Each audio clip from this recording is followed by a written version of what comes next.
Hello friends, now in this video we are going to discuss about the area of the circle. Circle की area fundamental जो method है area का वो है length into breadth, लेकिन हर जगह length और ब्रेड्थ नहीं मिलती। जैसे ट्रायंगल में बेस और हाइट हो जाता है, लेकिन फिर भी एक स्ट्रेट लाइन होती है, और यहाँ सर्कल में तो कर्व लाइन है। इसकी एरिया कैसे फाइंड आउट करते हैं? तो इसकी एरिया फाइंड आउट करने के लिए एक मेथड बनाया गया। वो मेथड हम आज आपको दिखाएंगे, और एड्स के हेल्प से, जो हमारे पास मटेरियल है टीचिंग एड्स, उनकी हेल्प से बताएंगे आपको। तो अगर पहली बार आप देख रहे हैं मेरा चैनल तो इसको सब्सक्राइब कीजिए, लाइक कीजिए, और इसके बाद देखिए कि क्या है। ये आप अपने घर पर भी कर सकते हैं बड़े आराम से। कोई ज़रूरी नहीं है कि आप हर बात पर मेरे ऊपर डिपेंड हो। जैसे एक सर्कल है, आपके सामने ये एक सर्कल है। इस सर्कल को मैंने क्या किया है कि 8 पार्ट्स में डिवाइड कर दिया है। 1 2 3 4, 1 2 3 4, 8 पार्ट्स में डिवाइड कर दिया। देख रहे हैं? आप भी कर सकते हैं इसको, कोई बड़ी बात नहीं है। सब अलग अलग कलर इसलिए दिए गए हैं ताकि मालूम हो कि ये सब अलग अलग हैं। अब इनको काटा जाता है, काट दिया, ठीक है। और काटने के बाद जो ये पार्ट आपका मिलता है, ये पार्ट, इसको बाहर ले लेंगे ये, और दूसरा पार्ट एडजस्ट करेंगे ये ऐसा, तीसरा ऐसा, चौथा ऐसा। इस तरह से सारे पार्ट्स हम एडजस्ट कर लेते हैं। और आपको हम दिखा रहे हैं कि एक मॉडल, ये मॉडल देखिए। इसमें 8 पार्ट्स थे। इसमें कितने पार्ट्स थे? 8 पार्ट्स। इसके 8 पार्ट्स को मैंने डिवाइड कर दिया, अलग अलग किया, और 4 पार्ट्स का जो बेस था वो ऊपर कर दिया, और वर्टेक्स जो है नीचे कर दिया। 4 पार्ट्स का बेस नीचे और वर्टेक्स ऊपर कर दिया, और ये एक तरह से रेक्टेंगल टाइप बन गया।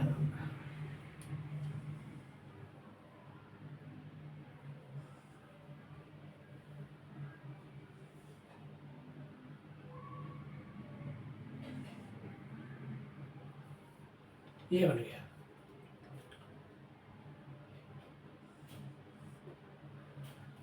ये रेक्टेंगल हो गया। अब समस्या ये है कि रेक्टेंगल तो बना, अभी आपको कर्व दिख रहा है थोड़ा सा, लेकिन बहुत छोटे छोटे पार्ट्स में, अगर बहुत छोटे छोटे पार्ट्स में इसको डिवाइड करेंगे, जैसे ये पार्ट, इसमें 3-4 पार्ट कर दिया, तो छोटे छोटे पार्ट्स हो जाएंगे। तो ये जो कर्व है वो स्ट्रेट लाइन जैसा हो जाएगा, नियर अबाउट स्ट्रेट लाइन होगा। समझ रही बात? इसको हम छोटे छोटे पार्ट्स में जब सर्कल को डिवाइड करेंगे, तो अभी मैंने तो बड़े बड़े पार्ट्स में कर दिया है, क्योंकि हमको खाली तो शो करना, दिखाना है।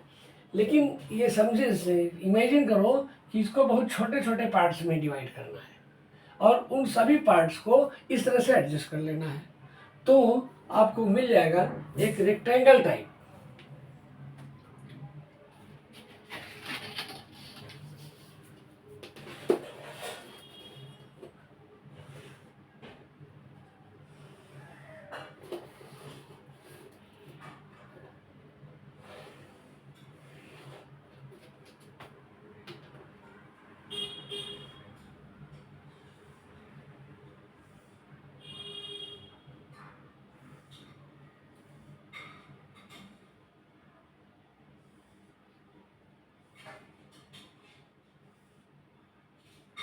ये रेक्टेंगल टाइप में। अभी क्या करेंगे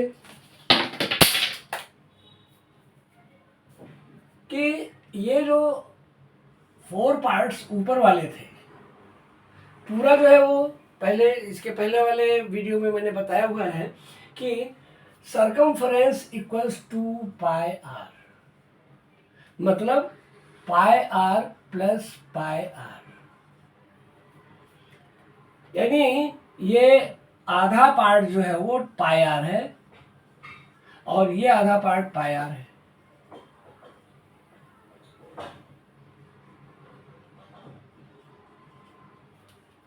ठीक है, चलो अब ये पाई आर मतलब 4 पार्ट जो हमने ऊपर लिए वाले लिए हैं वो पाई आर हो गए। तो ये हो गया आपकी लेंथ पाई आर। ठीक है, फिर से देखिए कि इसके छोटे छोटे पार्ट सर्कल के किए गए तो और उनको एडजस्ट किया गया, एक का ब्रॉडर पार्ट ऊपर तो दूसरे का ब्रॉडर पार्ट नीचे, फिर ऊपर नीचे ऊपर, इस तरह से करते करते आपको एक रेक्टेंगल टाइप मिलेगा। अब इस रेक्टेंगल में जो आपकी ये लेंथ है ये आधा है, खाली आधी इधर है और आधी इधर है, 4 पार्ट इधर है,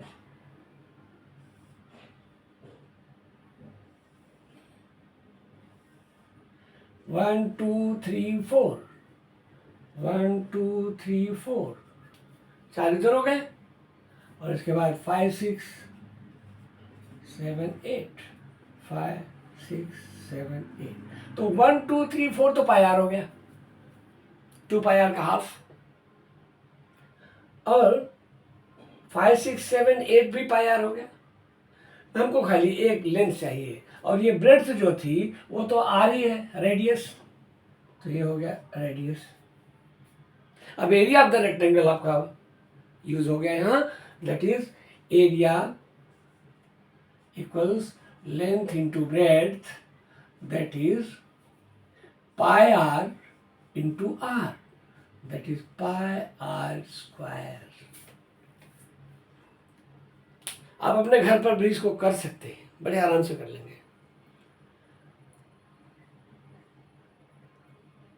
तो आपको एक फार्मूला मिल गया, area of the circle is pi r square and circumference of the circle, circumference is 2 pi r। इस तरह से आप area of the circle find out कर सकते हैं, कहीं भी जब चाहें कर सकते हैं। और कोशिश ये करेंगे कि अपने घर में एक बार प्रैक्टिकल करके देखिए ऐसा होता है क्या, फिर आपको कॉन्फिडेंस आपका बढ़ जाएगा। ऐसा नहीं है कि आप नहीं कर पाएंगे या कह देंगे टाइम लगेगा, टाइम लगेगा लेकिन कॉन्फिडेंस आपका बढ़ेगा। इसलिए मैं तो यही बोलूँगा, आपको सजेशन यही दूंगा कि आप ये एक्सपेरिमेंट करके, जैसे मैंने दिखाया, एक सर्कल को लीजिए और उसके छोटे छोटे पार्ट्स कीजिए और उन पार्ट्स को रेक्टेंगल के फॉर्म में इस फॉर्म में एडजस्ट कीजिए और देखिए कि एरिया ऑफ द सर्कल मिलता है। अब एरिया ऑफ द सर्कल दूसरा फॉर्म है कि ग्राफ में फाइंड आउट करते हैं, लेकिन ग्राफ में जो आधे से ज़्यादा कॉलम आएगा उसको फुल काउंट करेंगे, आधा से कम आएगा उसको छोड़ देंगे, तो बड़ा मुश्किल हो जाता है, एग्जैक्ट नहीं मिलता। लेकिन इस तरह से आपको एग्जैक्ट मिलेगा and that is so all you can do well. I feel, I think you have understood the method, how the pi r square is obtained. Mostly children are confused about 2 pi r and pi r square. They say, they combine it and say 2 pi r square. Square is always used for the area. Area के लिए ही square होगा। Area जब भी होगी square centimetre, square metre, square kilometre, कुछ भी होगा, स्क्वायर जरूर रहेगा, क्योंकि एरिया का जो बेस है वो स्क्वायर है। और ये इसमें देखो c इक्वल्स 2 पाई आर, इसमें एक रेडियस है, यही डिस्टेंस है, और ये जो c है ये भी डिस्टेंस है, लेंथ। तो हमेशा जो लेंथ होती है वो स्क्वायर में नहीं आती, एरिया स्क्वायर में आती है। तो you will have no confusion, you can keep it always in your mind, and that will help you during the examination. You need not to be worried about all these things. Thank you very much.